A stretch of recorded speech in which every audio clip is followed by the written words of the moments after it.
Տեսանյութերի այս շարքը ներկայացնում է լաբորատոր սարքավորումներ ու նյութեր և դրանց կիրառմամբ լաբորատոր աշխատանքներ թվային գիրագիտություն և համակարգչային գիտություն, ֆիզիկա, քիմիա, աշխարհագրություն, կենսաբանություն առարկաներից։ Աշխատանքն իրականացվել է Համաշխարհային բանկի կրթության բարելավման ծրագրի լրացուցիչ ֆինանսավորում վարկային ծրագրի շրջանակներում, Կրթության, գիտության, մշակույթի և սպորտի նախարարության կրթական ծրագրերի կենտրոնի պատվերով, զանգահրատարակչության և Բարսարդ ընկերության հետ համագործակցությամբ։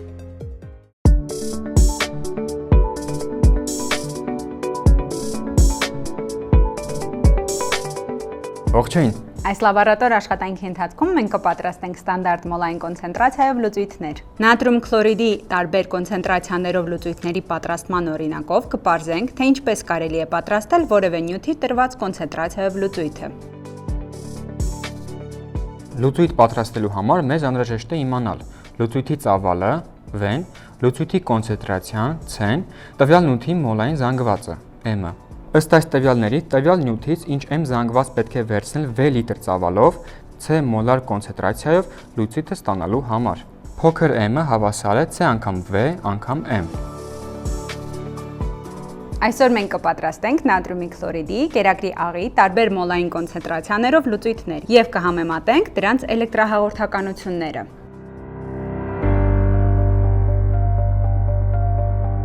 Լուծույթները պատրաստելու համար մեզ անհրաժեշտ են թվային կշեռք, թվային լաբորատորիա, էլեկտրահաղորդականության սենսորով։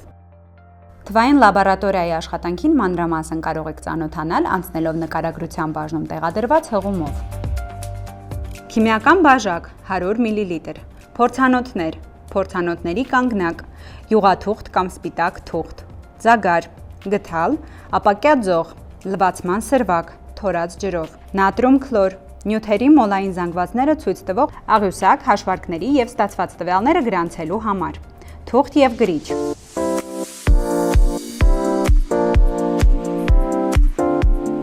Հագնել խալաթ, ռետինե ձեռնոց, դնել ակնոց։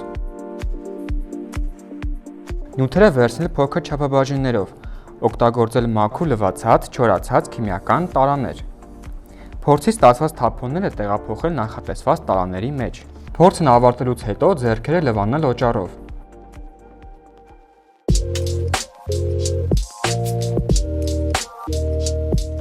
Փորձ առաջին։ Նատրիում քլորի 0,1 մոլ լիտր մոլային կոնցենտրացիայով 100 մլ լուծույթի պատրաստում։ Ուշադիր դիտում ենք գրանցումների աղյուսակը։ Աղյուսակի երկրորդ սյունակում գրանցենք ստանալիք լուծույթների կոնցենտրացիաները 0,01 մոլար, 0,05 մոլ, 0,10 մոլ, 0,15 մոլ, 1 մոլ։ Աղյուսակի երրորդ սյունակում գրանցենք ստանալիք լուծույթների ծավալները։ Այս դեպքում բոլորն էլ լինելու են 100 մլ, 0,1 լիտր։ Նյութերի մոլային զանգվածները ցույց տվող աղյուսակից վերցնենք նատրիումի քլորիդի մոլային զանգվածը 58,44 գրամ մոլ և գրանցենք գրանցումների աղյուսակի չորրորդ սյունակում։ Այժմ ըստ այս տվյալների հաշվենք կերակրի աղի այն զանգվածը, որն անհրաժեշտ է մեզ համապատասխան կոնցենտրացիայով լուծույթը ստանալու համար։ Հաշվարկները կատարում ենք փոքր M-ը հավասար է C անգամ V անգամ M բանաձևով։ Հաշվարկման արդյունքները գրանցենք 5-րդ սյունակում։ Այժմ անցնենք լուծույթների պատրաստման գործընթացին։ Սպիտակ թուղթը դնենք կշեռքին, կշեռքը բերենք զրոյական դիրքի։ Կշռենք աղյուսակի երկրորդ տողով հաշվարկված 0,06 գրամ չոր աղը։ Ձագարի օգնությամբ այն տեղափոխենք 100 մլ չափաբաժակի մեջ։ Ավելացնենք մոտ 40 մլ թորած ջուր։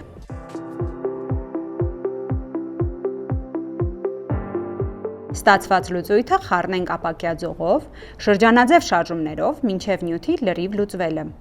Այնուհետև թորած ջուր ավելացնելով խառնենք մինչև լուծույթը կդառնա 100 մլ։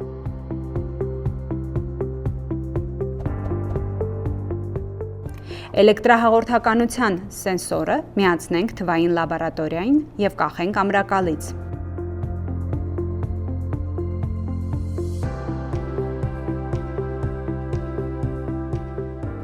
Ստացված լուծույթի մեջ իջեցնենք էլեկտրահաղորդականության սենսորը, թողնենք կայունանա եւ գրանցենք սենսորի ցուցմունքը աղյուսակում։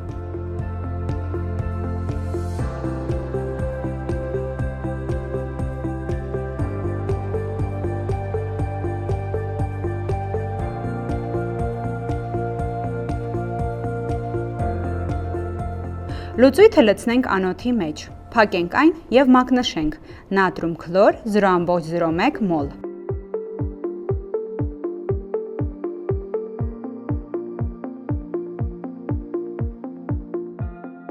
Փորձը նույնությամբ կրկնենք եւ լրացնենք աղյուսակի մյուս տողերը, բացի վերջին տողից։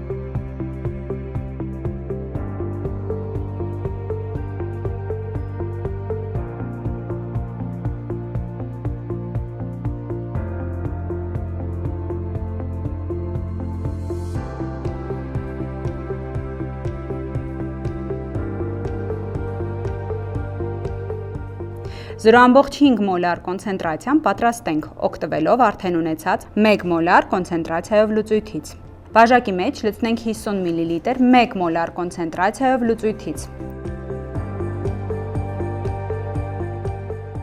Ավելացնենք 50 մլ թորած ջուր։ Ահա եւ կստանանք 100 մլ 0.5 մոլար կոնցենտրացիայով լուծույթ։ Դրանում կարող ենք համոզվել դիտելով բանաձևը։ C1 անգամ V1 հավասար է C2 անգամ V2, որտեղ C1-ը հավասար է 1 մոլ լիտր։ Սկզբնական լուծույթի կոնցենտրացիան է։ C2-ը հավասար է 0.5 մոլ լիտր, ցանկալի նոսրացված լուծույթի կոնցենտրացիան է։ V1-ը հավասար է 50 մլ, ինչքան ենք վերցնում 1 մոլ լիտր լուծույթից։ V2-ը հավասար է 100 մլ, ինչ ծավալով է ստացվելու 0.5 մոլ լիտր լուծույթը։ Այժմ, երբ լուծույթների պատրաստումն ավարտեցինք եւ չափեցինք նաեւ դրանց էլեկտրահաղորդականությունը, անցնենք արդյունքների վերլուծությանն ու եզրակացությանը։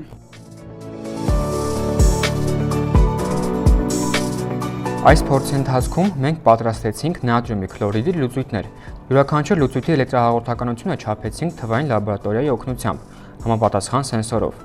Ստացված տվյալները ցույց են տալիս, որ նատրիում քլորի կոնցենտրացիայի մեծացման հետ էլեկտրահաղորդականությունն աճում է։ Դա օրինաչափ է, քանի որ լուծույթում իոնների քանակն ավելանում է, ինչն էլ մեծացնում է հոսանքի անցկացնող ունակությունը։ Կախվածությունը մոտավորապես ուղղագիծ է սկզբնական հատվածում, սակայն բարձր կոնցենտրացիաների դեպքում նկատեցինք որոշակի շեղում։ Լաբորատոր աշխատանքի ընթացքում մենք հաջողությամբ պատրաստեցինք նատրիումի քլորիդի տարբեր մոլային կոնցենտրացիաներով լուծույթներ, կիրառելով հաշվարկման բանաձևը։ Փոքր m-ը հավասար է C անգամ V անգամ m, որտեղ C-ն լուծույթի մոլային կոնցենտրացիան է, V-ն լուծույթի ծավալը, m-ը նյութի մոլային զանգվածն է, փոքր m-ը նյութի անհրաժեշտ զանգվածը։ Մենք համոզվեցինք, որ ցանկացած կոնցենտրացիայով լուծույթ կարելի է ստանալ կամ մաքուր նյութի զանգվածը ճշգրիտ կշռելով, կամ ավելի խիտ լուծույթը համապատասխան հարաբերությամբ նոսրացնելով։ Միաժամանակ չափելով լուծույթների էլեկտրահաղորդականությունը, պարզեցինք, որ այն սկզբում համասնորեն աճում է կոնցենտրացիայի մեծացման հետ։ Այս օրինաչափությունը հաստատեց, որ լուծույթում իոնների քանակն ուղղակիորեն ազդում է նրա հոսանք փոխանցելու ունակության վրա, սակայն պետք է նշել, որ էլեկտրահաղորդականությունը չի կարող անընդհատ մեծանալ։ Բարձր կոնցենտրացիաների դեպքում իոնների միջև փոխհասեցությունները, բախումների եւ լուծույթի մածուցիկության աճը սկսում են խոչընդոտել ազատ տեղաշարժը, ինչի հետևանքով էլեկտրահաղորդականության աճը դանդաղում է կամ նույնիսկ կանգ է առնում։ Շնորհակալություն, կհանդիպենք հաջորդ տեսանյութում։